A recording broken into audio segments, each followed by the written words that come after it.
Good morning students. आज हम 3 dimensional geometry का असाइनमेंट करेंगे। इसका देखिए फर्स्ट क्वेश्चन में मैंने क्या कहा है, इसमें मैंने कहा है the points A 4, 5, 10 B 2, 3, 4 C 1, 2, -1 are the 3 vertices of a parallelogram ABCD। यहाँ पर हमें एक पैरेललोग्राम दे रखा है ABCD और उसके 3 वर्टिसेस आपको गिवन है A, B और C। हमें फोर्थ वर्टेक्स जो है वो फाइंड आउट करना है। क्लियर है? अच्छा, नेक्स्ट वो कहते हैं find the vector and Cartesian equation of the side AB and BC। और नेक्स्ट हमें क्या करना है, AB और BC की कार्टेशियन और वेक्टर दोनों इक्वेशन जो है वो फाइंड आउट करनी है। क्लियर है? इसमें हमें एक पैरेललोग्राम ले रखा है ABCD, इसके 3 वर्टिसेस गिवन है, फोर्थ वर्टेक्स हमें फाइंड आउट करना है। ये तो आप 10th के तरीके से कर लोगे। नेक्स्ट वो कहते हैं AB और BC की वेक्टर और कार्टेशियन इक्वेशन आप फाइंड आउट करें। तो सबसे पहले मैं क्या करता हूँ, D जो वर्टेक्स है इसके कोऑर्डिनेट निकाल देता हूँ x, y, z। क्लियर है? उसके लिए हम क्या करेंगे बच्चों, ये आपको दे रखा है 4, 5, 10, ये दे रखा है 2, 3, 4 और ये दे रखा है 1, 2, -1 और इसके ले लेंगे हम E, F, G। क्लियर है? तो देखिए since quadrilateral ABCD is a parallelogram, यहाँ पर जो ये क्वाड्रिलेटरल दे रखा है ABCD, ये पैरेललोग्राम दे रखा है। जब ये पैरेललोग्राम दे रखा है तो इसके डायगोनल्स जो होंगे वो क्या करेंगे, एक दूसरे को बाइसेक्ट करेंगे। डायगोनल्स जो है वो क्या करेंगे, एक दूसरे को बाइसेक्ट करेंगे। मतलब D जो है, D जो पॉइंट है वो AD और AC दोनों को 2 इक्वल पार्ट्स में क्या करेगा, डिवाइड करेगा। सही है? या आप ये भी कह सकते हो कि AC डायगोनल और BD डायगोनल दोनों का कॉमन मिड पॉइंट होगा। क्लियर है? हम लिखेंगे since quadrilateral ABCD is a parallelogram, therefore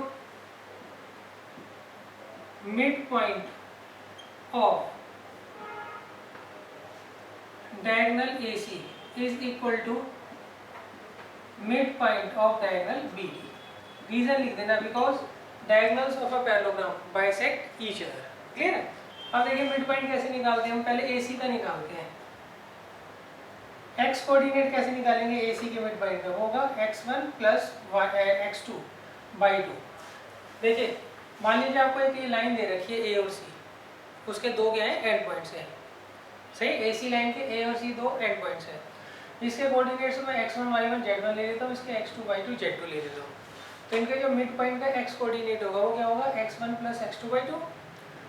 mid point का y कोऑर्डिनेट क्या होगा, y1 प्लस y2 y2। सही, और मिड पॉइंट का z कोऑर्डिनेट क्या होगा, z1 plus z2 by 2। Clear है? तो अब देखिए x कोऑर्डिनेट क्या होगा सर, 4 प्लस 1 बाई 2 और y कोऑर्डिनेट क्या होगा, 5 प्लस 2 बाई 2 और z कोऑर्डिनेट क्या होगा, 10 माइनस 1 बाई 2। अब हम निकालते हैं BD का। उसके लिए हम इसे x1 y1 z1, इसे x2 y2 z2 मान लेंगे। ये किसके बराबर आएगा, 2 प्लस E/2 3 प्लस F/2 और 4 प्लस G/2। सही। अब हम कंपेयर कर लेंगे। कंपेयर कैसे करेंगे, x कोऑर्डिनेट को x से, y को y से, z को z से। तो मैं लिख देंगे और कंपेयरिंग बोथ साइड। 5/2 किसके बराबर आएगा, 2 प्लस E/2। तो E किसके बराबर आ गया, 3 के। 7/2 किसके बराबर आएगा, 3 प्लस F/2 के। 2 से 2 चला गया तो F कितना आ गया, 4। और यहाँ पर 9/2 किसके बराबर आ जाएगा, 4 प्लस G/2, तो G आ जाएगा 5। क्लियर है? तो ये हमने क्या किया, D जो है उसके x y z कोऑर्डिनेट हमने फाइंड आउट कर लिया। हम लिखेंगे therefore D अंदर पॉइंट में क्या लिखेंगे, x कोऑर्डिनेट लिखेंगे 3 y कोऑर्डिनेट 4 और z coordinate 5 is the required fourth vertex.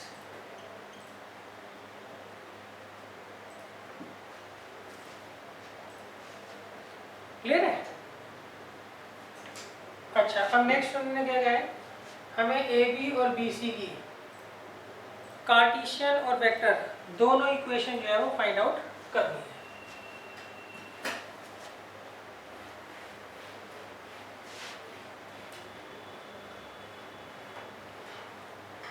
तो देखिए, इसके लिए हम क्या करते हैं,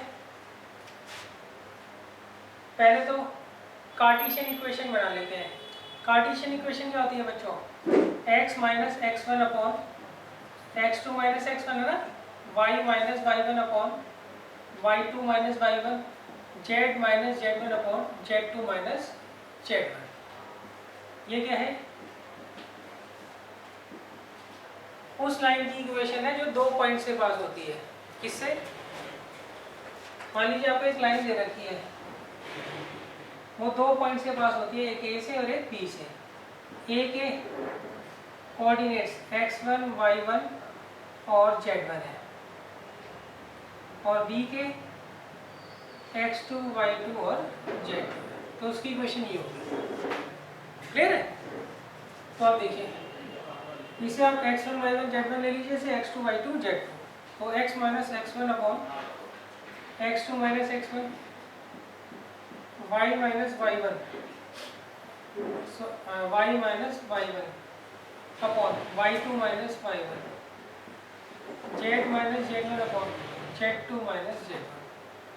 तो कितना आ गया, x minus 4 upon minus 2, y minus 5 upon minus 2, minus 8 upon minus 6। Clear है? अब आप क्या करिए, -2 से क्या करिए, डिवाइड कर दीजिए।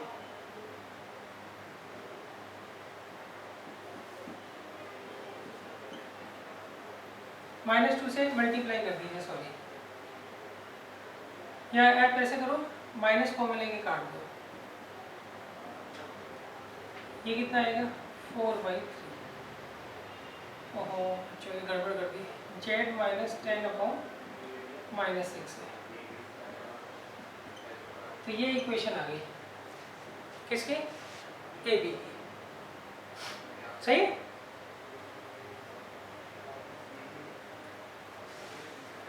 अच्छा, अब देखो, मान लीजिए आपको इसका जो पोजीशन वेक्टर है वो तो वेक्टर ए दे रखा है, इसका पोजीशन वेक्टर बी दे रखा है।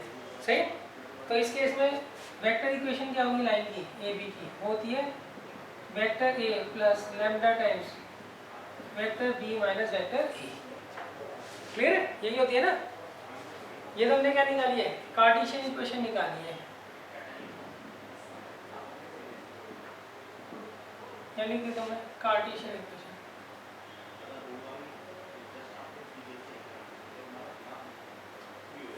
सही? अब next vector equation of line A B.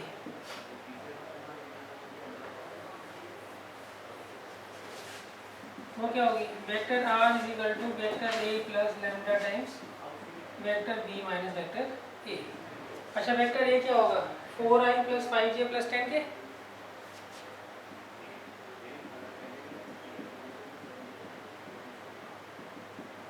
और b माइनस ए 2 माइनस 4 हो गया माइनस 2y, 3 माइनस 5 हो गया माइनस 2j, 4 माइनस 10 होगी माइनस 6k। तो ये आपकी इक्वेशन आ गई। क्लियर है?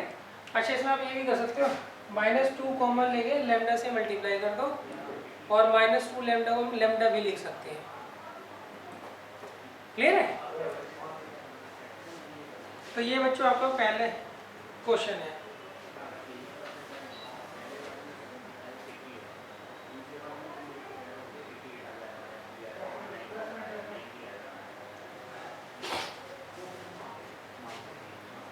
अब बच्चों हम चलते हैं नेक्स्ट क्वेश्चन पर।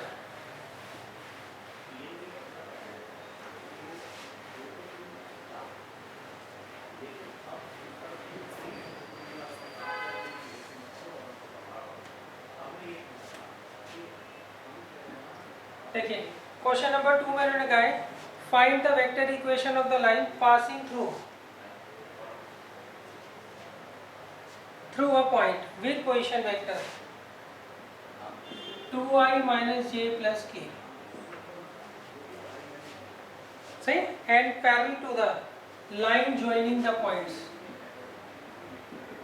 I plus minus I plus 4j plus k and I plus 2j plus 2k। Clear है? देखिए इसमें आपको एक लाइन की वेक्टर इक्वेशन निकालनी है। वो लाइन जिस पॉइंट से पास होती है उसका पोजीशन वेक्टर क्या है 2i माइनस जे प्लस के। अच्छा, अब ये जो गिवन लाइन है जिसकी हमें इक्वेशन निकालनी है ये किसी दूसरी लाइन के पैरेलल है, सही। अब जिस लाइन के ये लाइन पैरेलल है वो इन दोनों पॉइंट्स के पास होती है और उन दोनों पॉइंट्स की ये पोजीशन वेक्टर आपको दे रखी है। क्लियर है? अच्छा, यहाँ पे इक्वेशन कौन सी लगेगी लाइन की? यहाँ पे लगेगी a प्लस लैम्डा बी, सही। इक्वेशन ऑफ अ लाइन क्या होती है? Vector r is equal to vector a plus lambda times vector b। यहाँ पे a क्या होता है? जिस पॉइंट से लाइन पास होती है उसका पोजीशन वेक्टर। तो वेक्टर a तो आपको ये मिल गया, सही। वेक्टर b क्या होता है? वेक्टर b वो वेक्टर होता है जो गिवन लाइन के पैरेलल वेक्टर होता है। तो ये जो वेक्टर है इस लाइन के पैरेलल है, सही। तो ये जो वेक्टर होगा उसे हम क्या मानेंगे? वेक्टर b मानेंगे। तो आप वेक्टर b निकालोगे कैसे बच्चों? दिस माइनस दिस करोगे ना, तो कितना आएगा? i plus i 2i 2j minus 4j minus 2j 2k minus 1k plus k। Clear है? तो अब आपको वेक्टर a भी मिल गया और वेक्टर b भी मिल गया।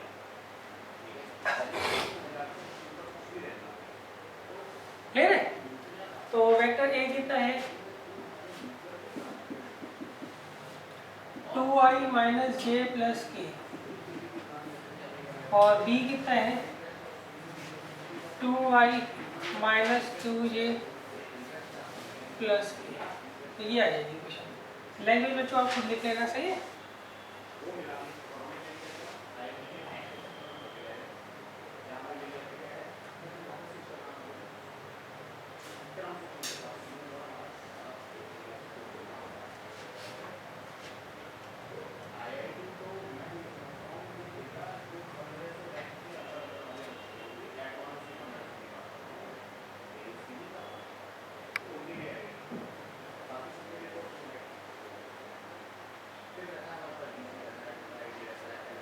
अब देखिए इसके बाद आता है क्वेश्चन नंबर 3।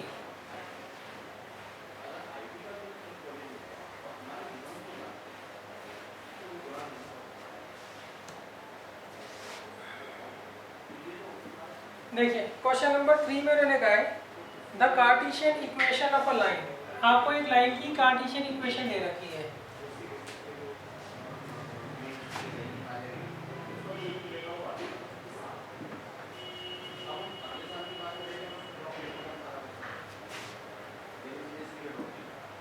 ये हमें कार्टेशियन इक्वेशन दे रखी है लाइन की। अब इन्होंने क्या कहा है? Find its direction ratios and also find its vector equation, सही। इन्होंने कहा आपको एक लाइन गिवन है, उसकी कार्टेशियन इक्वेशन आपको गिवन है। अब आपको क्या करना है? इसको कन्वर्ट करना है इसकी वेक्टर इक्वेशन में। क्लियर है? अच्छा, दूसरा इसकी डायरेक्शन रेशियोज भी फाइंड आउट करनी है। अच्छा, तो पहले देख लीजिए कार्टेशियन इक्वेशन होती क्या है। मान लीजिए आपको एक लाइन दे रखी है, वो किसी पॉइंट से पास होती है, उसका x कोऑर्डिनेट x1 है, y कोऑर्डिनेट y1 है और z कोऑर्डिनेट z1 है। अब ये गिवन लाइन किसी दूसरे वेक्टर के मान लीजिए पैरेलल है और उस वेक्टर की डायरेक्शन रेशियोज क्या है? a b c है। तो इस गिवन लाइन की इक्वेशन क्या होगी? x minus x1 upon a, y minus y1 upon b, z minus z1 upon c।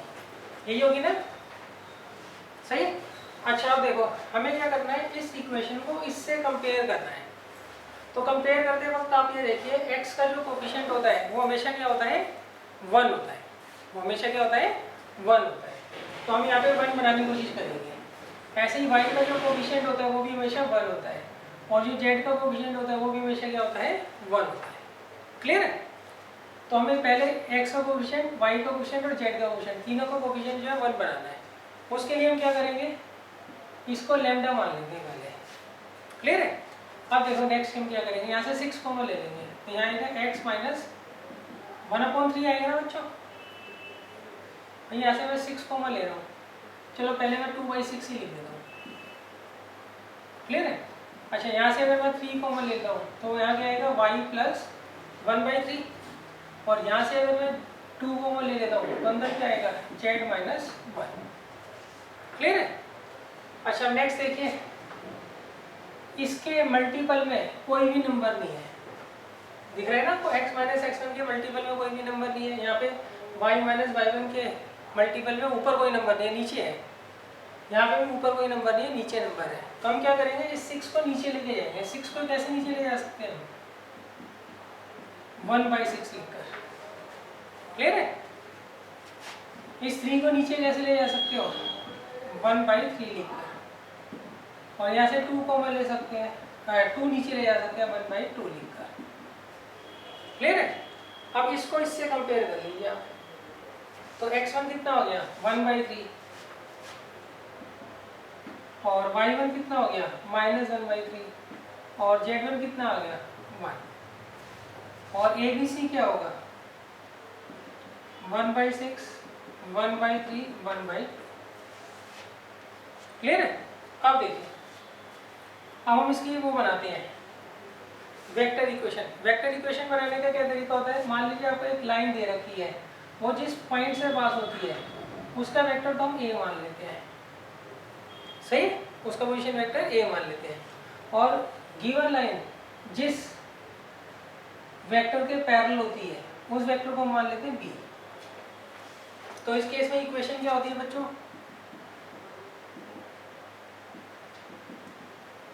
वो होती है vector r is equal to vector a plus lambda times vector b। यहाँ पे वेक्टर a कैसे निकालोगे, i j के लिख देंगे इसके आगे।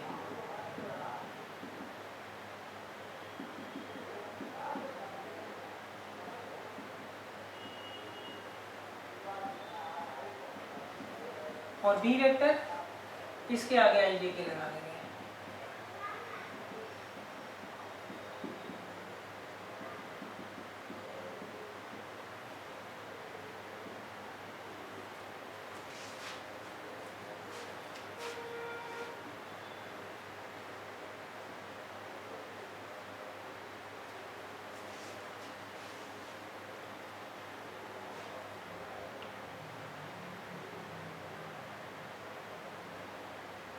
क्लियर है बच्चों?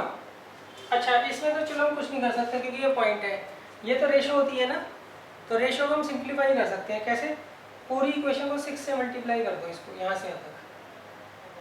सही, अब आपको अगर हमने 6 से क्यों मल्टीप्लाई कर दिया, क्योंकि लैम्डा में से हम 6 कॉमन ले लेंगे ना। लैम्डा क्या होता है, कांस्टेंट होता है, इसमें जिस मर्जी की मल्टीप्लाई करो वो लैम्डा ही रहेगा, जिस मर्जी से डिवाइड कर दो वो क्या रहेगा, लैम्डा ही रहेगा। वैसे इतना ही छोड़ सकते हो, मगर नॉर्मली होता क्या है, ये ऑप्शन आएंगे 4, एक नंबर में क्वेश्चन आएंगे, तो वहां आप देख लेना। सही, तो सीधा तो पूछेंगे ना कुछ तो इसमें मैनिपुलेशन करेंगे ना, तो उन्होंने क्या कर रखा होगा, इसे 6 से मल्टीप्लाई कर रखा होगा। ये पोर्शन तो एज इट इज लिखा होगा, और इसकी जगह क्या लिखा होगा, 6i plus 2j plus 3k, ये लिखा होगा। सॉरी, मैंने 6 से मल्टीप्लाई किया ना तो 1 आएगा यहाँ पे, ऐसे लिखा होगा। सही,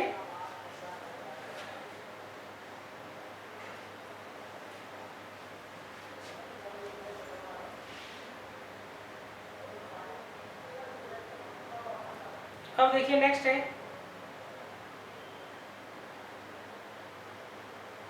क्वेश्चन नंबर 4।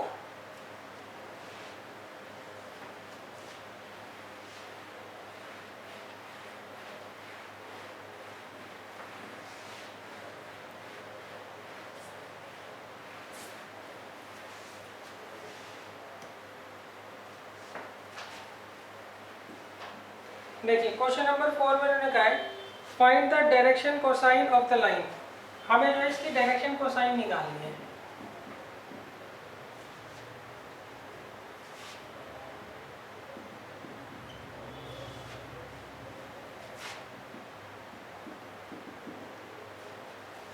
हमें क्या करना है बच्चों, इसकी डायरेक्शन कोसाइन जो है वो फाइंड आउट करनी है।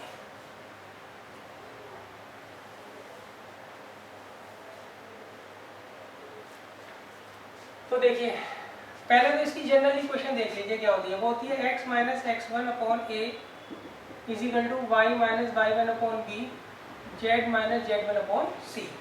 तो मतलब यहाँ पे तो इक्वल टू का साइन दिख रहा है, यहाँ पे हमें इक्वल टू का साइन नहीं दिख रहा ना, तो वो हमें क्या करना पड़ेगा, बनाना पड़ेगा। देखो तीनों जो रेशियोज हैं उनके बीच में इक्वल टू का साइन है, इन दोनों रेशियोज के बीच में तो इक्वल टू का साइन है, मगर इन दोनों रेशियोज के बीच में नहीं है। तो यहाँ पे हम इक्वल टू का साइन कैसे बनाएंगे? सही, हम इसको तो एज इट इज लिखेंगे x minus 2 upon 2 2y minus 5 upon minus 3। सही, इसको हम इधर ले जाते हैं तो क्या आएगा z प्लस 1 अपॉन 0। ऐसे लिखते हैं, क्लियर है?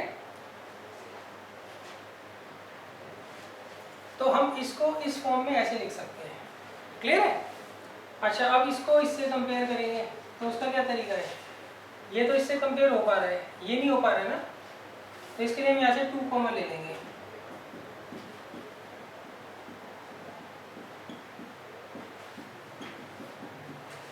अब इस 2 को नीचे ले आएंगे,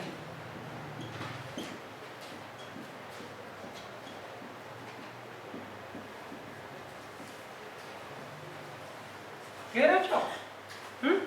तो अब देखो जो गिवन लाइन है उसकी ये डायरेक्शन रेशियोज है।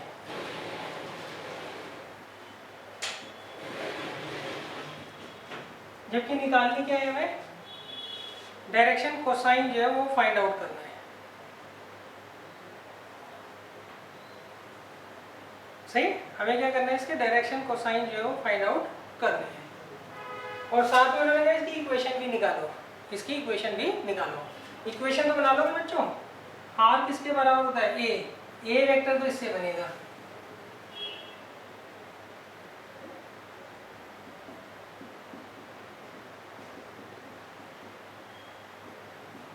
Are vector is equal to vector a plus lambda times b vector.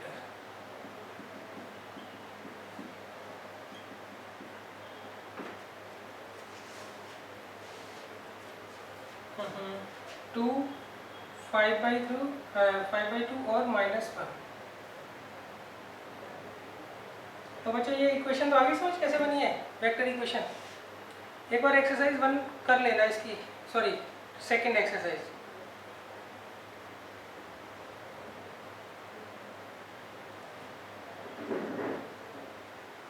यहाँ बच्चों माइनस है ना।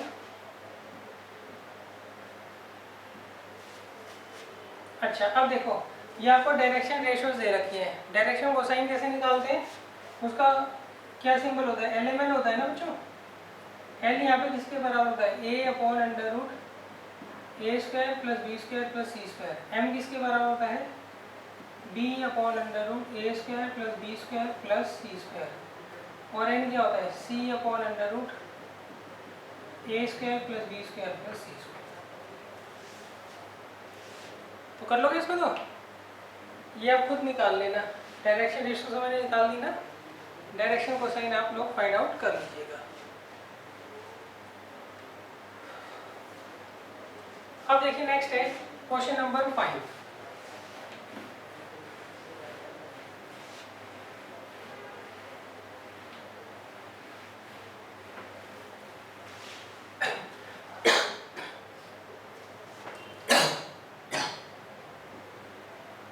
देखिए क्वेश्चन नंबर 5 में लिखा है find the point on the line. हमें इस लाइन के ऊपर जो है एक पॉइंट फाइंड आउट करना है।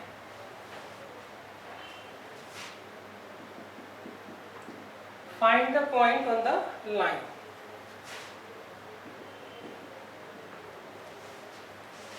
which is at a distance of 3√2 from 1, 2, 3।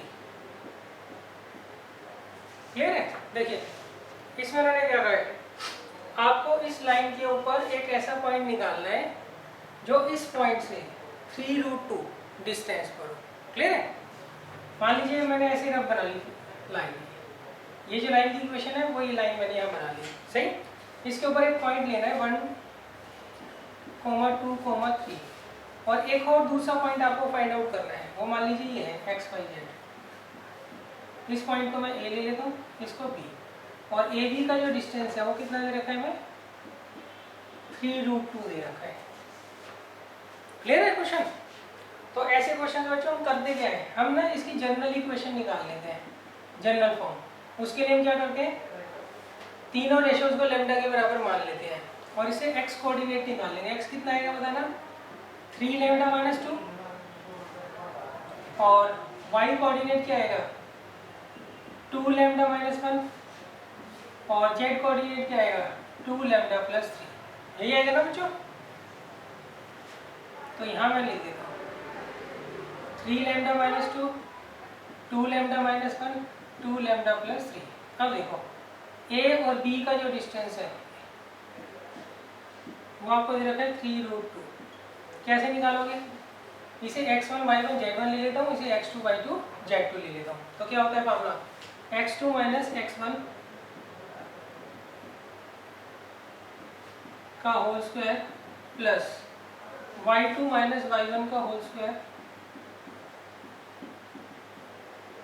z2 minus z1 का होल स्क्वायर।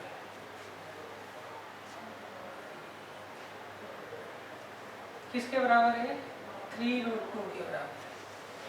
क्लियर है बच्चों? तो देखिए ये कितना आएगा, ये कितना आ जाएगा बच्चों, ये प्लस का 3 माइनस का 3 लैम्डा स्क्वायर, ये प्लस है ना बच्चों, 3 माइनस 2 लैम्डा का स्क्वायर, और ये 3 से 3 कट जाएगा, 2 लैम्डा का स्क्वायर।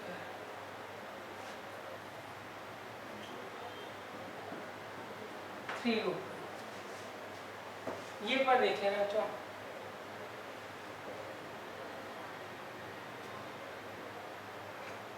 सही है। अब रूट हटाने के लिए क्या करते हैं, स्क्वायरिंग बोथ साइड।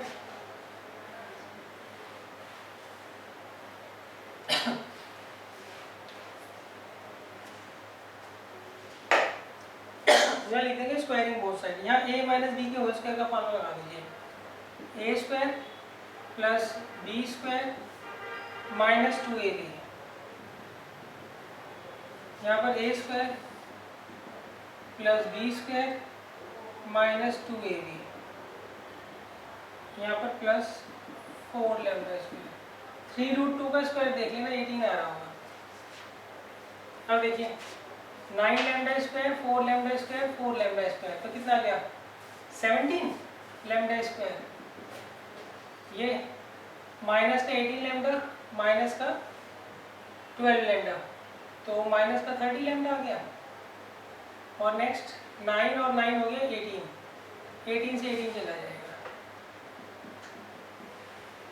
यहाँ से आप लैम्डा कॉमन ले लीजिए, 17 लैम्डा माइनस 30, तो लैम्डा की एक वैल्यू तो 0 आ रही है और एक 30/17 आ रही है। सही है? तो अब देखो बताओ x किसके बराबर था, 3 लैम्डा माइनस 2। देखना भाई एक बार,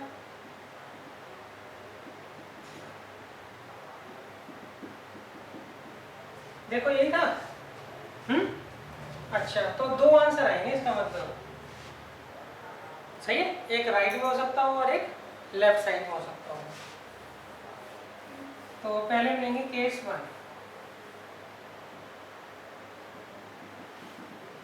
केस 1 अगर हम क्या लेते हैं, लैम्डा को 0 लेते हैं।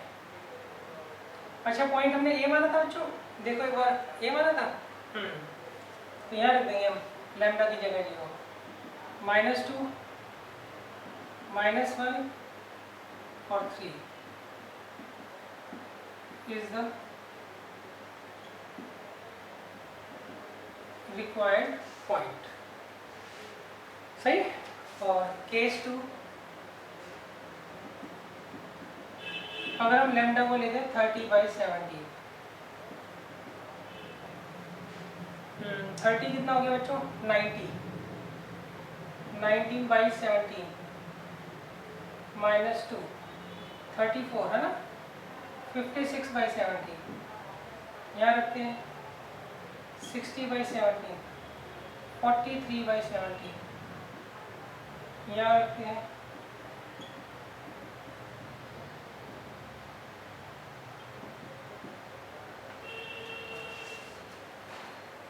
सी इज द रिक्वायर्ड। तो ये 2 पॉइंट आ गए बच्चों।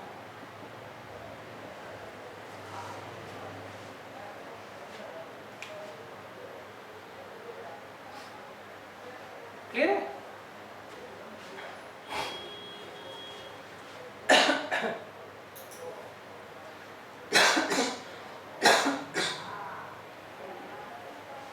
अब देखिए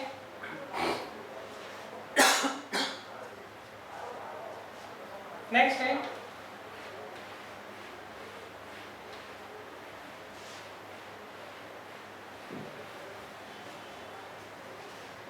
क्वेश्चन नंबर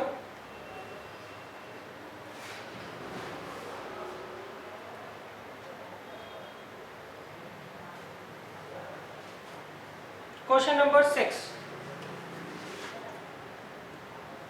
देखिए क्वेश्चन नंबर 6 में उन्होंने कहा prove that the line x is equal to a y plus 9 z is equal to c y plus d and line x is equal to a dash y plus b dash is equal to x is equal to a dash y plus b dash और z is equal to कितना दे रखा है c dash y plus d dash. सही है। इन्होंने कहा एक लाइन की इक्वेशन ये है, दूसरी लाइन की इक्वेशन ये है। तो हमें प्रूव करना है ये दोनों लाइंस जब भी परपेंडिकुलर होंगी, जब a dash plus c dash किसके बराबर होगा 1 के बराबर होगा। सही। तो बच्चों पहले तो स्टैंडर्ड फॉर्म में हम इसे कन्वर्ट कर लेते हैं। सही। स्टैंडर्ड फॉर्म क्या होती है अगर दो लाइंस दे रखी होती है तो पहले का तो हम ये मानते हैं x minus x1 upon a1 y minus y1 upon b1 और z minus z1 upon c1। पहली लाइन को तो यही मानते हैं ना। अच्छा दूसरी को क्या मानते हैं x minus x2 upon a2 y minus y2 upon b2 z minus z2 upon c2, ये मानते हैं। सही। अब अगर मान लो ये दोनों लाइंस परपेंडिकुलर है तो उसमें क्या कंडीशन होती है a1 a2 plus b1 b2 plus c1 c2 किसके बराबर होता है 0 के। यही होता है ना। अच्छा अब देखो हमें इस लाइन की इक्वेशन को इस फॉर्म में कन्वर्ट करना है तो उसके लिए हम क्या करते हैं यहाँ पे देखिए कौन सी चीज़ कॉमन है y कॉमन है ना, तो दोनों तरफ से y की वैल्यू निकाल के इक्वल रख देंगे। यहाँ से y कैसे निकालोगे, इसे इधर ले आइए x minus b is equal to a y, तो y कितना आ गया x minus b upon a. सही। और यहाँ पे क्या आ जाएगा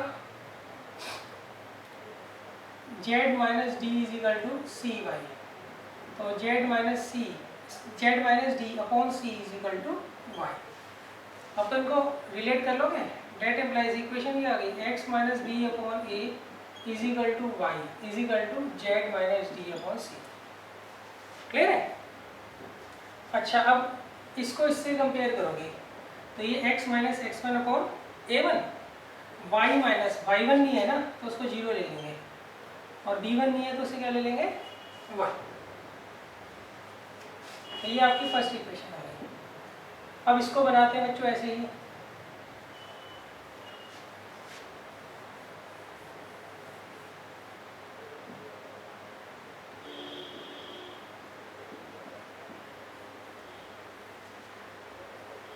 तो देखिए इसको इधर ले आइए X minus B dash is equal to A dash Y, तो X minus B dash upon A dash is equal to Y.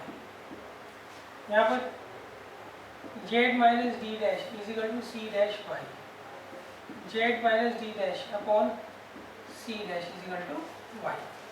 Clear है? अब x minus B dash upon A dash is equal to Y minus 0/1, ऐसे लिख सकते हैं ना इसको, is equal to z minus D dash upon C dash. ये आ गई आपकी सेकेंड इक्वेशन। क्लियर है? इसे हम लेते हैं a1 b1 c1, इसे a2 b2 c2। सही? तो हम क्या लिखेंगे, इन्होंने कहा दोनों लाइंस परपेंडिकुलर है, since both lines are perpendicular, therefore a1 a2 plus b1 b2 plus c1 c2 किसके बराबर होगा, 0 के। अब a1 a2 b1 b2 सही, और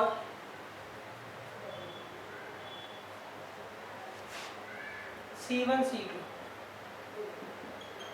इज इक्वल टू 0। क्लियर है बच्चों? यही आपको प्रूव करना था।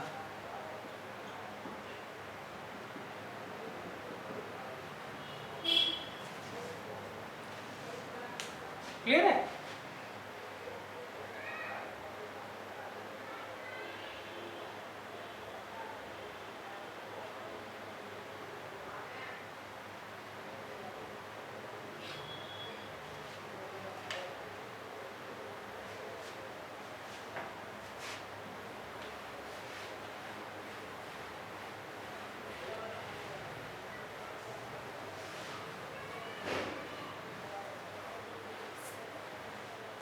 अब देखिए नेक्स्ट क्वेश्चन है, इसमें मैंने कहा क्वेश्चन नंबर 7 में find the angle between two lines having direction ratios. आपको दो लाइंस दे रखी हैं, उसमें से पहले की डायरेक्शन रेशियो 1 1 2 है और दूसरे की डायरेक्शन रेशियो √3 - 1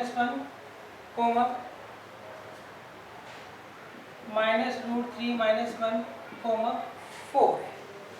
सही? तो हमें क्या करना है, इन दोनों लाइंस के बीच का एंगल जो है वो फाइंड आउट करना है। सही? मान लीजिए आपको पहली लाइन दे रखी है L1, इसकी डायरेक्शन रेशियो A1 B1 और C1 है, और दूसरी लाइन है L2, इसकी डायरेक्शन रेशियोज A2 B2 और C2 है। क्लियर है? और इनके बीच का एंगल थीटा है, तो उस केस में cos थीटा किसके बराबर होता है, A1 A2 plus B1 B2 plus C1 C2 upon √ A1 का स्क्वायर प्लस B1 का स्क्वायर प्लस C1 का स्क्वायर, और इनटू में A2 का स्क्वायर प्लस B2 का स्क्वायर प्लस C2 का स्क्वायर। यही होता है ना बच्चों? इसका मॉड और लगा लेते हो। अब देखो, इसे A1 B1 C1, इसे A2 B2 C2 मान लेंगे। हल लिख देना, इन दोनों के बीच का एंगल जो है थीटा है, तो देयरफॉर पहले तो फॉर्मूला लिख देना, cos थीटा किसके बराबर रहेगा, A1 A2 plus B1 B2 plus C1 C2 upon √ A1 का स्क्वायर प्लस B1 का स्क्वायर प्लस C1 का स्क्वायर। यहाँ पर A2 का स्क्वायर प्लस B2 का स्क्वायर प्लस C2 का स्क्वायर।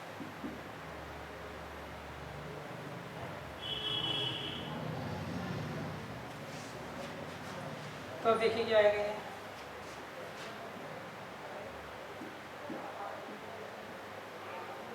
√3 से √3 चला गया, ये कितना आ गया 6, ये आ गया √6,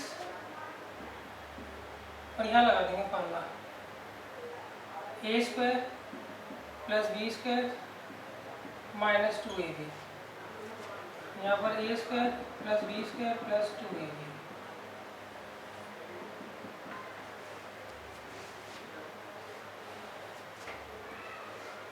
ये आ जाएगा cos theta is equal to 6 upon ये आ रहा है √6 और ये देखिए ये से चला गया ना, कितना आ गया 4 और 4 कितना होता है बच्चों, 4 और 4 8 हो गया, 8 और 16 कितना हो गया 24।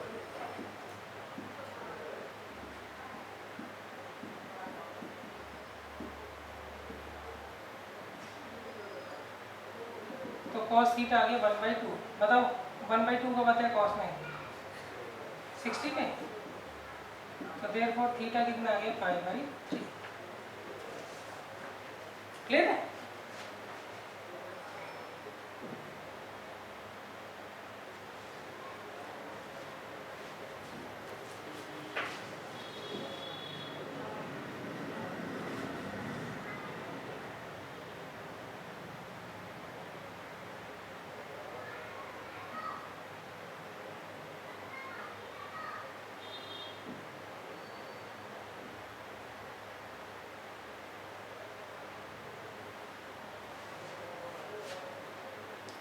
अब देखिए नेक्स्ट है क्वेश्चन नंबर 8।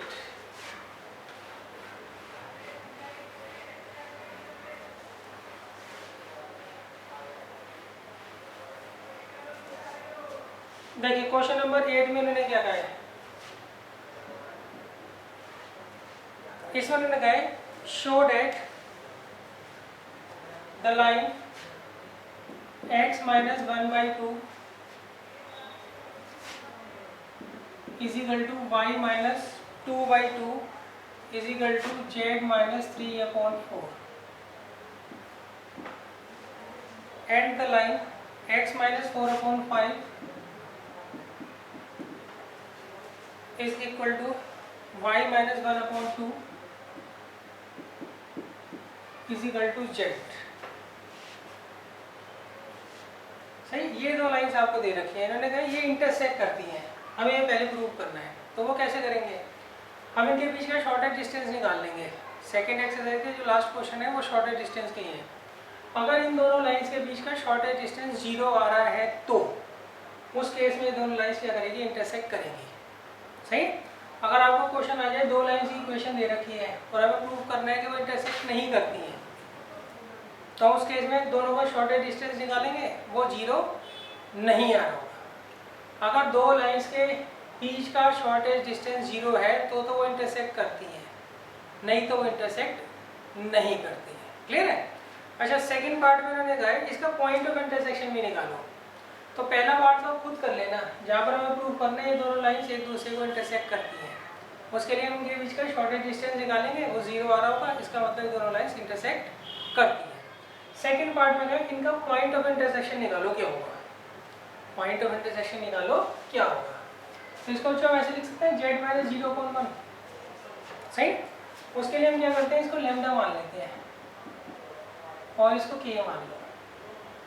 चलो k यूज होता है तो कुछ और ले लो, म्यू ले लो। सही, यहाँ से हम क्या करते हैं, इस लाइन की x y z, सही, x y z के जो कोऑर्डिनेट है उसकी फॉर्म में हम क्या उसको क्या करते हैं, लैम्डा की फॉर्म में निकाल लेते हैं। तो x किसके बराबर आएगा बताओ, 2 लैम्डा प्लस 1। y किसके बराबर आएगा, 2 लैम्डा प्लस 2। z किसके बराबर आएगा, 4 लैम्डा प्लस 3। ये आएगा ना। अच्छा, अब यहाँ से निकाल लो x की वैल्यू, क्या आएगी बच्चों बताओ, 5 म्यू प्लस 4। y की वैल्यू क्या आएगी, 2 म्यू प्लस 1। z की वैल्यू क्या आएगी, म्यू। z की वैल्यू तो म्यू आएगी ना। क्लियर है। अच्छा, जब ये दोनों लाइंस काट रही हैं तो इनके लिए जो x, y और z कोऑर्डिनेट है ये सेम ही तो होंगे। सही है, तो लिख देना सिंस बोथ लाइन इंटरसेक्ट, इसलिए इनके जो x, y, z के जो कोऑर्डिनेट्स होंगे वो क्या होंगे, सेम होंगे, कॉमन होंगे, ये कह सकते हो। सही, तो हम इसको इसके बराबर रखेंगे, तो 2 लैम्डा प्लस 1 किसके बराबर आ गया, 5 म्यू प्लस 4 के। तो 2 लैम्डा माइनस 5 म्यू किसके बराबर आ गया, 3 के। तो ये तो फर्स्ट इक्वेशन आ गई। क्लियर है। अच्छा, y को y के बराबर रख देंगे, 2 lambda plus 2 is equal to 2 mu plus 1। इसे ले लेंगे 2 lambda minus 2 mu is equal to 1, इसे मान लेंगे सेकेंड इक्वेशन। इन दोनों में एलिमिनेशन मेथड आप लगा लेना, उससे लैम्डा और म्यू की वैल्यू आ जाएगी। वैसे किसी एक की निकाल लेना, लैम्डा ही निकाल लेना, चलो उस लैम्डा को यहाँ रख देना, तो आपके वो पॉइंट ऑफ इंटरसेक्शन आ जाएगा। इन केस आपने म्यू निकाल लिया तो उसको यहाँ रख देना, तो उससे भी क्या होगा, आपका पॉइंट ऑफ इंटरसेक्शन आ जाएगा।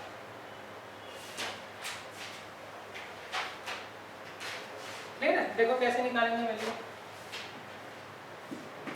ये अब तक जो कैलकुलेशन किया वो एक बार आप चेक कर लो, कहीं गड़बड़ ना हो उसमें।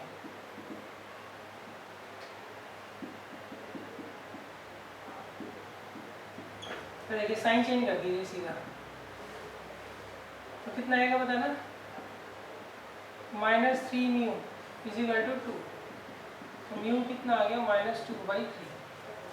सही कैलकुलेशन एक बार जरूर देख लेना, कोई गड़बड़ ना हो। अब इसको हम क्या करेंगे, यहाँ रख देंगे,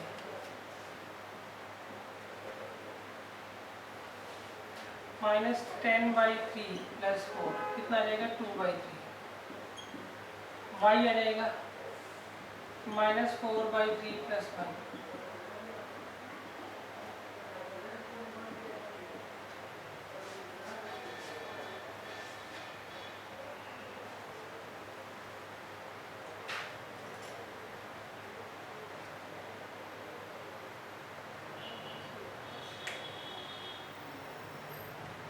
सही। कैलकुलेशन एक बार देख लो, कोई गड़बड़ तो नहीं है कुछ। ये वाली हाँ, यहाँ -1 होगा, तो थोड़ी देर पहले बता देते। चलो ये -1 आएगा ना यहाँ, तो ये प्लस हो गया ना, फिर और देख लो, और तो कोई गड़बड़ नहीं है, 4, तो -4/3 है। क्लियर। तो यहाँ देखिए x आ जाएगा -20/3 + 4 -8/3।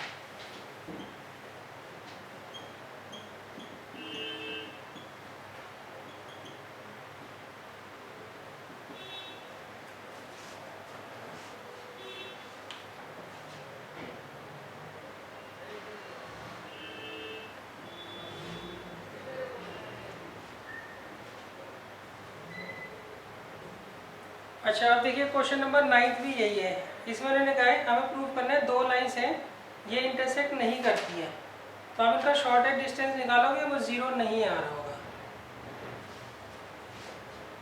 क्लियर है।